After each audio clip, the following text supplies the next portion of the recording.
أهلا بيكم. أنا أقدر أقول عن نفسي إن جيمر، بلعب ألعاب الفيديو من أيام الأتاري في التمانينات لحد النهاردة. مش مدمن ليها لكن بعشقها فعليا، لحد ما قابلت الراجل ده، الفنان الصيني فينج مينج بو، من خلال منحة بحضور ورشته في الأكاديمية الصيفية بسالزبورغ سنة 2006 بترشيح من الفنان محمد عبلة. ازيك يا كبير؟ فينج بو من الفنانين الرواد في مجال فنون ألعاب الفيديو وأفلام الماشينما، واللي هنخصص لها حلقة خاصة في المستقبل. مع فينج بو اتعلمت يعني إيه عالم ألعاب الفيديو ممكن يبقى شعري، أدبي ومجازي، وتجربتي معاه ورتني بعد جديد لفنون ألعاب الفيديو والميديا ما قابلتوش مع الأشكال التانية من الفنون، وهي دي قضية ألعاب الفيديو والفن. بتتمتع ألعاب الفيديو بتاريخ غني من أول الأجيال الأولى للكمبيوتر زي تنس فور 2 سنة 58، لكن البداية الحقيقية كانت في السبعينات مع بداية ألعاب الأركيد والكونسولز المنزلي زي الأتاري. بعد كده كانت الألعاب محدودة في شكلها، زي لعبة بونج، والأركيد كان مصنوع من صناديق بلاستيك وخشب صناعي، وبدأت تظهر من ساعتها ألعاب كتير بأنواع مختلفة بجودة وشعبية بتختلف من لعبة للتانية. ألعاب الفيديو مش مجرد موضة عابرة وخلاص، دي صناعة بمليارات الدولارات حرفيا بجد. هي حاليا عدت ميزانيات صناعة الأفلام، وبتشهد كل سنة تطور ونمو مع تطور التكنولوجيا، وكمان تطوير المبرمجين والمطورين لنفسهم عشان يقدروا يواكبوا التغيرات الكبيرة دي. من الصعب إننا نتكلم عن ألعاب الفيديو باعتبارها شيء واحد، لأنها بتأدي وظائف مختلفة وبتعالج احتياجات مختلفة. يعني مثلا بعض ألعاب الفيديو بتدور حوالين النمط والتفكير في المكان، زي لعبة ماريو وعلاقته بالمواسير، أو المراوغة زي ألعاب الشوتينج أو تركيب الكتل في مساحات بعينها. في ألعاب تانية تعليمية أو غامضة واستراتيجية، أو بتنقل التاريخ والرياضيات والهندسة، وأحيانا ممكن تختار اللعبة تكون تعليمية أو لأ. ألعاب الفيديو برضو تقدر تختبر تنسيقك وإيقاعك لوحدك أو مع أصدقاء شركاء في اللعبة. المنافسة هي في صميم كتير من الألعاب، لكن التعاون كمان جزء منها، وده ساعات بيديك فرصة للتعاون مع الآخرين لتحقيق هدف ما، سواء الآخرين دول معاك في نفس الأوضة أو في قارة تانية. معظم الألعاب بتدور حوالين الاستراتيجية وحل المشكلات، وممكن كمان تعلمك قواعد لعبة رياضية وتلعبها من غير ما تتصاب، ده غير ألعاب المحاكاة زي تعلم الطيران وغيره. ألعاب الفيديو بتسمح لك ببناء عالمك الخاص وتطويره واستكشاف عوالم معقدة بطريقة متطورة من تصميم ناس تانية. مين ما يحبش يشوف العالم من خلال جسمه وعيون قطة مثلا بتنط بين الشجر، ويكتشف كوكب جديد محدش اكتشفه قبل كده. التحسن اللي حصل في ألعاب CGI على مر السنين قدم عالم سينمائي واستنساخ متطور للبشر، حتى إن المطورين استعانوا بممثلين معروفين للتعبير عن بعض شخصيات الألعاب. بعض الألعاب اتميزت بلقطات لممثلين حقيقيين زي لعبة هير ستوري، وفيها بتكتشف قاعدة بيانات لمقابلات خيالية لواحدة ست بتكشف عن حقيقة أحداث حصلت. ألعاب الفيديو هايلة في إمكانية رواية القصص، بتخليك تكتشف القصة بمرور الوقت زي رواية أو فيلم، ما بين خطى سريعة للأحداث وتبادل الأدوار والحركات ولحظات بطء في النص تسمح بتنمية وتطور الشخصية. والأفلام أو فنون الصورة المتحركة عموما نقطة كويسة للمقارنة هنا، لأنها برضو شكل فني أكتر شعبوية وسهل الوصول إليه، فالناس تقولك ده فن راقي أو فيلم رائع، ناس تانية ممكن تقولك على فيلم إنه كله تهريج. وزي ذوقنا في الأفلام ما بيختلف، زي أحيانا ما بنحب حاجة ممتعة وسهلة، برضو أحيانا بنحب التحدي زي الأعمال الفنية اللي بنشوفها في الجاليريهات والمتاحف. ممكن في يوم تحب تشوف لوحة فيها منظر طبيعي خلاب أقرب للعبة زي ذا فاير ووتش، ويوم تاني تحب تقف قدام الجرنيكا لبيكاسو وتحس بألم وبؤس الحرب الأهلية الأسبانية، وده أقرب لتجربة لعبة زي The War of Maine حوالين مجموعة من المدنيين بيحاولوا البقاء أحياء في مدينة محاصرة. ده غير إن دلوقتي بقى في أعمال فنية في مجال الفنون البصرية والجميلة بتتضمن فن تكنولوجيا ألعاب الفيديو، أو ما اصطلح بتسميته فيديو جيم آرت فورم، زي عمل الفنان كوري أركانجل سنة 2002 حوالين سوبر ماريو كلاودز. واللي عدل فيه كوري أركانجل أكواد سوبر ماريو الأصلية اللي صدرت سنة 85، ومحى الأصوات والعناصر المرئية باستثناء السماء والسحاب اللي بتمر فيها. وكمان بدأت متاحف الفن تقتني ألعاب زي لعبة فلو لجينوفا تشان ونيك كلارك، ولعبة باساج لجيسون رولر، وهي لعبة مدتها 5 دقايق الشخصية فيها بتتحرك خلال مراحل الحياة وبتموت مرة واحدة في النهاية. هعمل عنها حلقة مخصوص.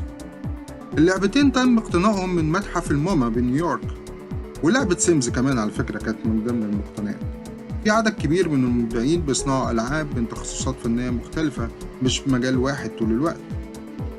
في الواقع الأوبرا يمكن تكون أكتر ملائمة وتكون نقطة مقارنة مع ألعاب الفيديو، خصوصا في نقطة العمل الفني المتكامل، أو زي ما قال ريتشارد واغنر جازت كونس فيرك. بالاختلاف عن جميع الفنون الموجودة بشكل منفصل في صومعتها، واغنر حب إنه يخلي أعماله تجمع ما بين الموسيقى والدراما والرقص والأزياء وتصميم المجموعات في وحدة وتناغم.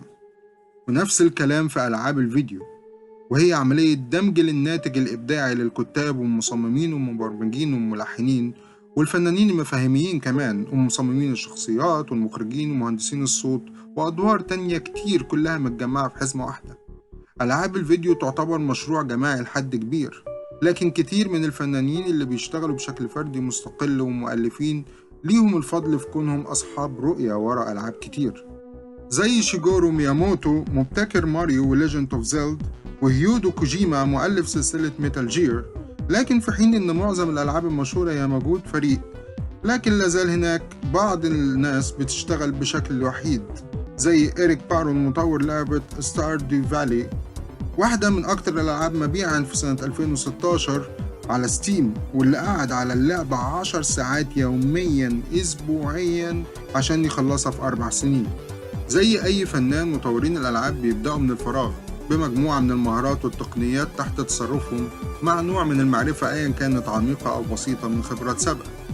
وسواء كانوا بيشتغلوا لوحدهم أو من خلال ميزانية مالية وفريق عمل، بيقوموا المطورين ببنى عوالم كبيرة معقدة متعددة الطبقات تدي الآخرين الفرصة لاستكشاف وفك الشفرات.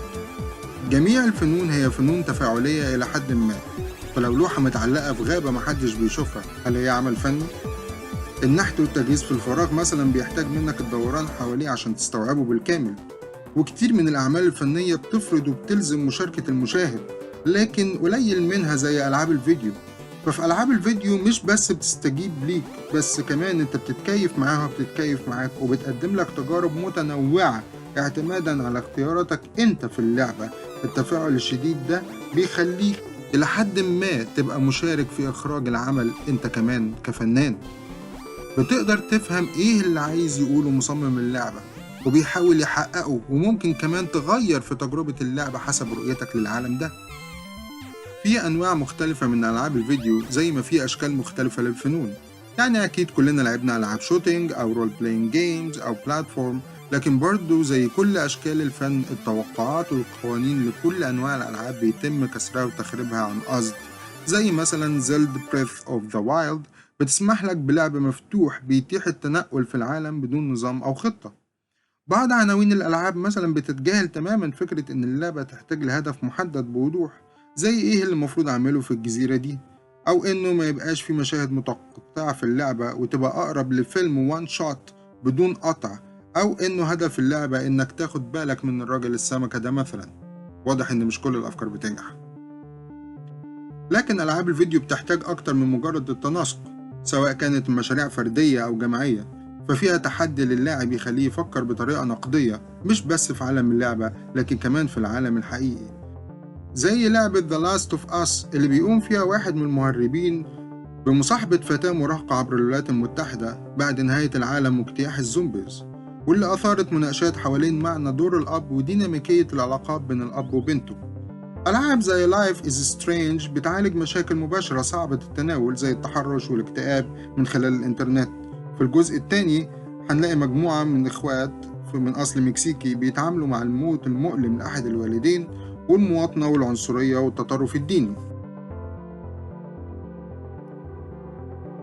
أو واحدة من أوائل ألعاب الاستكشاف بشكل ألعاب الفيرست بيرسون، لعبة Gone Home، حوالين شابة بترجع بيت عيلتها في أوريغون سنة 95 وبتلاقيه فاضي، وبتجمع أدلة إن أهلها سابوا البيت بعد اكتشافهم إن أختها الصغيرة شاذة. ممكن ألعاب الفيديو توفر منصات تجمع مختلف الأصوات والقصص أيا كانت، زي Never Alone، واللي تم تطويرها بالتعاون ما بين صانعي ألعاب ورواة قصص لسكان أصليين لألاسكا، وهي قصة أنيوبيك. حكم قاضي المحكمة العليا الأمريكية أنتونين سكاليا في سنة 2011 بأن الألعاب تستحق حماية التعديل الأول من الدستور الأمريكي زيها زي الكتب والمسرح والسينما، بمعنى إنه ما تقدرش الحكومة إنها تسن قوانين توقف حرية إنشاء ألعاب أيا كان توجهها أو الإنقاص من حرية تناولها للرأي زي الشخصيات والموضوعات والحوار والموسيقى. طبعا أنت ممكن تلاقي لعبة بتسيء ليك أيا كان أنت مين وإيه خلفياتك وتوجهاتك وهويتك، لكن ده بيحصل مع أي شكل في الفنون برضو. أكيد في مشاكل كبيرة بتتعلق بالألعاب، لكن مظنش ليها علاقة بالوسيط نفسه، زي ما تناقش سيث سيزل سنة 2018 حوالين إنه مش المحتوى إنما الثقافة. ثقافة الألعاب عبر الإنترنت حيث البلطجة والتعصب والتحيز الجنسي وأنواع السلوك سامة بشكل واضح، وممكن يكون صعب إن ما كانش مستحيل فصل المشكلات دي عن الألعاب. بالتأكيد هي مش حصرية في مجتمع الألعاب.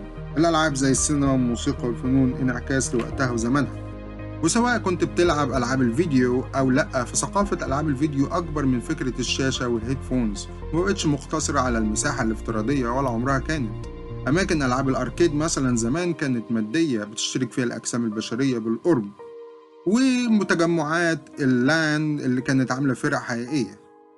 يعني مثلا عمر ما كانت ألعاب الوي مع الجيتار أو جيتار هيرو أو دانس ريفولوشن تجربة افتراضية، أو إنك تعمل مثلا حادثة بالعربية وإنت بتحاول تمسك بوكيمون.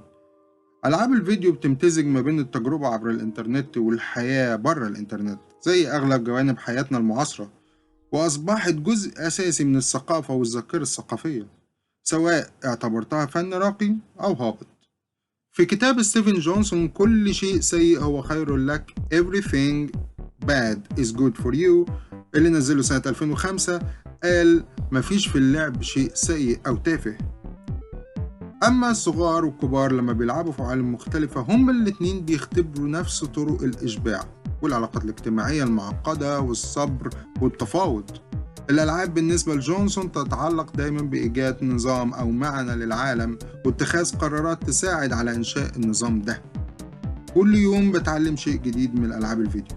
بيزيد احترامي للناس على فكرة اللي بتعيش بشكل روتيني مع الألعاب وبينقلوا نفسهم من عالم لعالم. طبعا بيبقوا مسلحين بمعرفة سابقة من خلال ألعاب لعبوها قبل كده، لكن مع تحدي إنهم يلاقوا نظام ومعنى في عالم جديد مع استعداد لمواجهة الموت والفشل. زي شجاعتك المطلوبة لدخول معرض فن جديد مثلا، انت مش متأكد هتشوف فيه ايه او ايه المطلوب منك، لكنك مستعد ومنفتح لكل اللي بيقدموه الفنانين في المعرض ده. لما الموضوع والكلام يبقى حوالين ألعاب الفيديو فلسه فيه كتير جواها، وكتير من النواحي والأماكن لم تكتشف بعد، وكتير من وجهات النظر اللي ممكن تقدمها من خلال الألعاب بالتعاون مع مطورين واللاعبين والفنانين.